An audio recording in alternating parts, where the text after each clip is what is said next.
చిలకలూరుపేట నియోజకవర్గంలో అప్పటి ఎమ్మెల్యే, మంత్రి, ఇప్పటి మాజీ మంత్రి విడదల రజనీ గారు అనేక మంది మీద గూండాయిజాలు, రౌడీజాలు, సస్పెన్షన్లు ఇట్లాంటివన్నీ చేయించేటువంటి క్రమంలో ఆ బాధితుల పక్షాన నేను పోరాటం జరిగింది.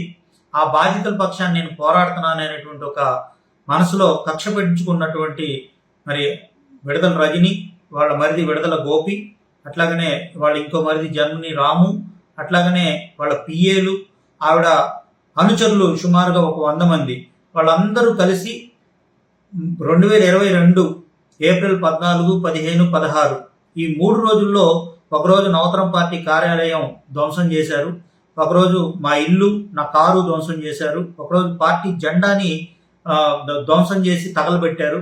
ఇట్లా వాళ్ళు చాలా అరాచకంగా నవతరం పార్టీ ఏదైతే గతంలో తెలుగుదేశం పార్టీ కార్యాలయం మీద వైసీపీ వాళ్ళు దాడి చేశారో అంతకి రెండింతలు కనిపించేలాగా ఒక దౌర్జన్యకాండ, గూండాయిజం, రౌడీజం కొనసాగించినటువంటి పరిస్థితుల్లో అదే రోజు మా అమ్మ రావు చంద్రావతి గారికి పక్షవాతం వచ్చి మా అమ్మ రావు చంద్రావతి గారు గత సంవత్సరం మేడే రోజు చచ్చిపోవడం జరిగింది, భయభ్రాంతులకు గురయ్యి.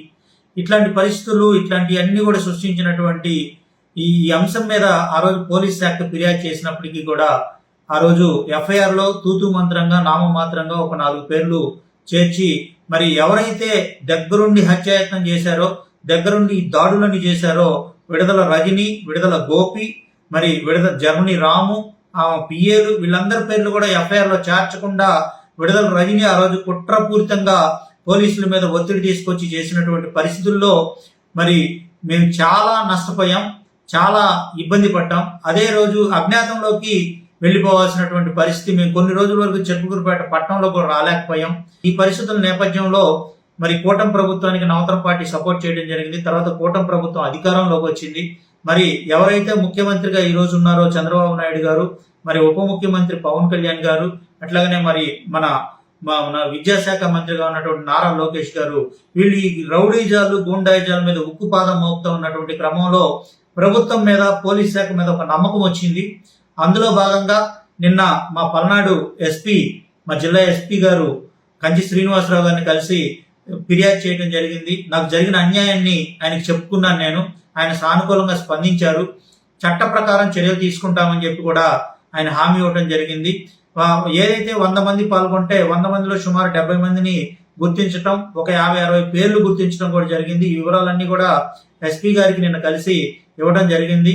విడదల రజని, విడదల గోపి వాళ్ళు, అట్లాగనే జర్మనీ రాము, ఆమె పిఏలు, వీళ్ళందరూ కూడా తప్పించుకునే ప్రయత్నం చేశారనేటువంటి విషయాన్ని కూడా ఎస్పీ గారికి వివరించాను. వాళ్ళ పేర్లు కూడా ఖచ్చితంగా ఎఫ్ఐఆర్లో చేర్చాలని చెప్పి కూడా నవతరం పార్టీ నుండి వారికి వినతి పత్రం ఇవ్వడం జరిగింది, ఫిర్యాదు చేయడం జరిగింది. కాబట్టి ఈ రోజు ఈ ప్రభుత్వం మీద, పోలీస్ శాఖ మీద చాలా నమ్మకంతో నవతరం పార్టీ నుండి నేను ఎదురు చూస్తా ఉన్నా. ఖచ్చితంగా విడదల రజనీ పేరు, గోపి పేరు, జర్మనీ రాము పేరు కూడా, అట్లాగనే పిఏల పేర్లు ఎవరైతే ఈ దాడుల్లో పాల్గొని చిలకలూరుపేట నియోజకవర్గంలో అరాచకాలు, గూండాయిజాలు సాగించారో వీళ్ళందరి మీద కూడా కేసులు నమోదు చేయాలని చెప్పి కూడా ఎస్పీ గారు చేస్తారనేటువంటి ఒక నమ్మకంతో కూడా నేను ఎదురు చూస్తా ఉన్నా ఒక బాధితుడిగా.